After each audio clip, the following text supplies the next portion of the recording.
Halo teman-teman, pada video ini kita akan belajar mengenai laju reaksi yang dipelajari di kelas 11. Laju reaksi adalah kecepatan proses terjadinya suatu reaksi sehingga reaktan habis dan berubah menjadi produk reaksi. Rumus umum laju reaksi yaitu V sama dengan delta X per delta T dan delta X sama dengan N per V. V itu laju reaksi, satuannya molar per sekon, delta X perubahan konsentrasi molar zat, satuannya molar, delta T perubahan waktu, satuannya sekon, N adalah jumlah mol zat terlarut, satuannya mol, dan V itu volume larutan, satuannya liter. Selanjutnya persamaan laju reaksi, yaitu persamaan yang menyatakan hubungan kuantitatif antara konsentrasi reaksi dengan laju reaksi.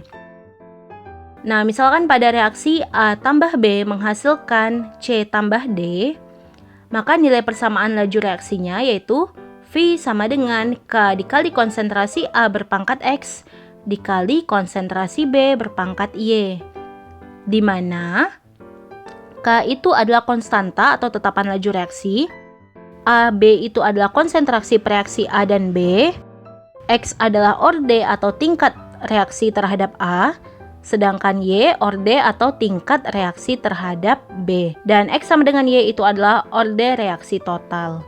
Ada beberapa faktor yang mempengaruhi laju reaksi, di antara yang pertama, konsentrasi. Semakin besar konsentrasi reaksi, laju reaksi akan bertambah cepat. Nah, luas permukaan sentuh, semakin besar luas permukaan sentuhnya, maka semakin cepat reaksi berlangsung. Dan suhu, apabila reaksi akan berlangsung lebih cepat pada suhu yang lebih tinggi.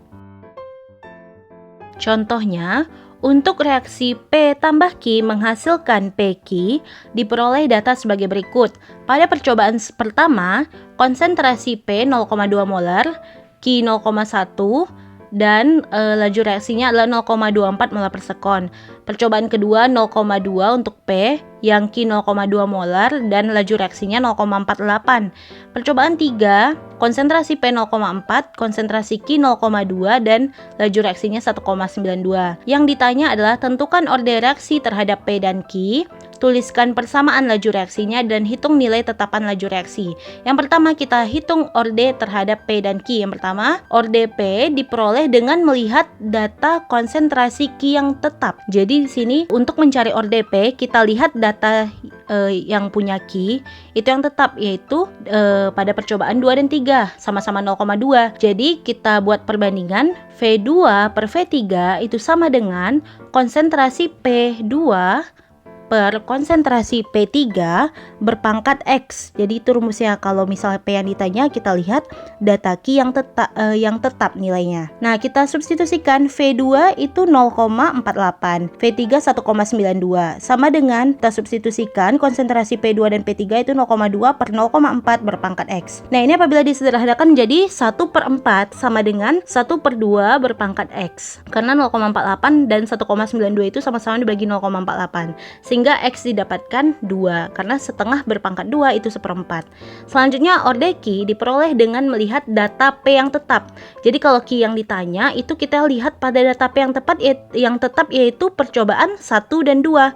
Maka kita gunakan perbandingan terhadap laju 1 per laju 2 sama dengan konsentrasi Q1 per konsentrasi Q2 berpangkat Y. Kita substitusikan nilainya. V1 per V2 itu 0,24 per 0,48 sama dengan Q1 itu 0,1 dan Q2 0,2 berpangkat Y. Kita sederhanakan menjadi 1/2 sama dengan 1/2 berpangkat Y, sehingga didapatkan nilai Y sama dengan 1. Jadi, orde reaksi terhadap P dan Q berturut-turut adalah 2 dan 1. Selanjutnya, persamaan laju reaksi.